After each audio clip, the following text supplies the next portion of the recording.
आइए हम सीखते हैं अधूरे सुधार। जैसे कि हमने देखा कि यहाँ अधूरे सुधार जब एक मनुष्य से कोई भी दुष्ट आत्मा निकल जाती है तो वो सुखी भूमि पर विश्राम ढूंढती है, पर वहाँ पर उसको नहीं मिलता। पर वो क्या सोचती है कि मैं जहाँ से निकली हूँ वहाँ पर फिर मैं वापस आता।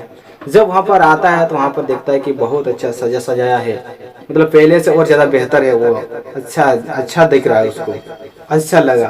तो वो सिर्फ अकेले नहीं आते हैं, उसके साथ और 7 बुरी आत्मा माने कि दुष्ट आत्मा और से बड़ी आते हैं उसके साथ में। और जो मनुष्य उसकी जो जीवन जो पहली जो दशा थी, जो उसने दुख और तकलीफ में बिताया था, उससे भी खराब बाद में होता है। तो वो क्यों होता है इसके बारे में आज हम जानेंगे, जिसका टॉपिक होगा मत्ती रचित सुसमाचार 10 अध्याय 26 से 28। इसलिए मनुष्यों से मत डरो, क्योंकि कुछ ढका नहीं जो खोला न जाए, और न कुछ छिपा है जो जाना न जाए। जो मैं तुमसे अंधियारे में कहता हूँ उसे तुम उजियाले में कहो, और जो कानों कान सुनते हो उसे छतों पर से प्रचार करो। जो शरीर को घात करते हैं पर आत्मा को घात नहीं कर सकते, उनसे मत डरना, पर उसी से डरना जो आत्मा और शरीर दोनों को नरक में नष्ट कर सकता है। हमें आज इस अधूरे सुधार से हम कैसे बच सकते हैं? हमें अधूरे सुधार क्या है? तो जैसे कि हमने देखा कि यहाँ पर वचन हमें कहता है कि मनुष्यों से नहीं डरना है। क्योंकि आप मनुष्य से इसलिए डरते हैं कि अपने प्रभु के वचन को लेके अगर मैं जाऊं तो वो मुझे या हमें रिस्पेक्ट नहीं करेगा, ऐसे सोचते हैं हम। तो वो कहता है कि तुम मनुष्य से मत डरो, क्योंकि इसी में तुम्हारा सुधार होगा। कि तुम्हारा अधूरे जो सुधार है, तुमने आधा सुधार तो हो चुका है, तूने विश्वास किया, मन फिराया और प्रभु का काम भी कर रहा है, लेकिन उसमें से क्या है कि जिसके वजह से हमारी उद्धार जो होना था वो नहीं हो पाया है, और वो अशुद्ध है और अधूरा है। तो इसलिए उस पर हमें कहता है कि तो मनुष्य से नहीं डरना, क्योंकि जो ढपा नहीं गया जो खोला नहीं जाएगा।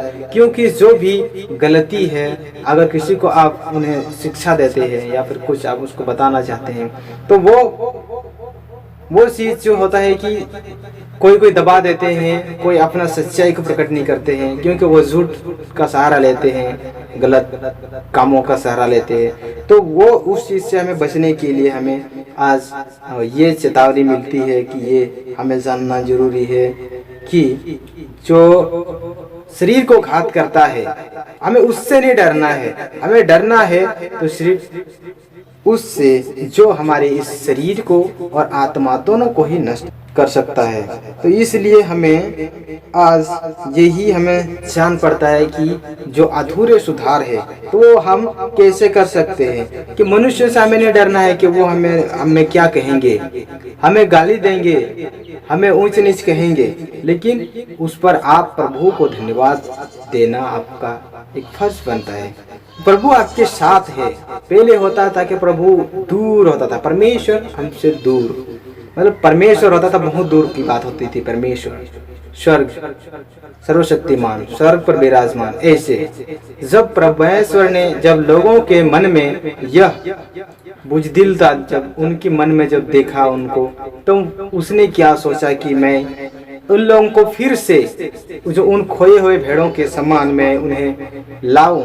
तो उस पर वो क्या कहता है कि मैं अब अपने पुत्र को भेजूंगा ताकि लोग उस पर विश्वास करें और नष्ट ना हो।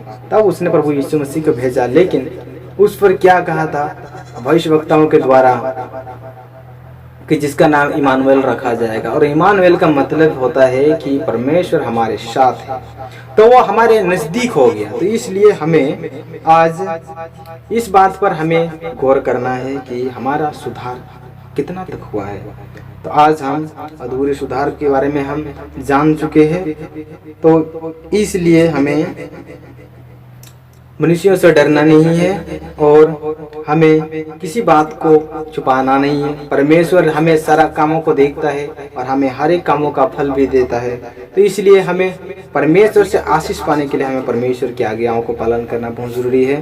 तो इसलिए मैं आज आप लोगों को मैं यही रिकमेंड करना चाहूँगा कि आप भी परमेश्वर की आत्मा पाने के लिए और उस जीवन की पुस्तक में अपने नाम को लिखने के लिए और उसमें लिखा रहने के लिए और उस जीवन के मुकुट को पाने के लिए आप परमेश्वर की सेवा करने के लिए, परमेश्वर को धन्यवाद देने के लिए आप तत्पर रहें। क्योंकि आपकी जो शरीर है, जो आत्मा है, वो प्रभु यीशु मसीह के द्वारा से उद्धार किया गया। आपने जो पाप किए, हमने जो पाप किए, वो सारा उद्धार हो गया प्रभु यीशु ख्रिस्त के लहू से। तो इसलिए हम प्रभु के कर्जदार हैं और हम उनको किसी भी रीति से उस कर्जा को हम चुका नहीं सकते। सिर्फ उसको हम धन्यवाद कर सकते हैं और उसकी सेवा उसकी जो लोग हैं उनको भी जीवन की रास्ता हम दिखा सकें।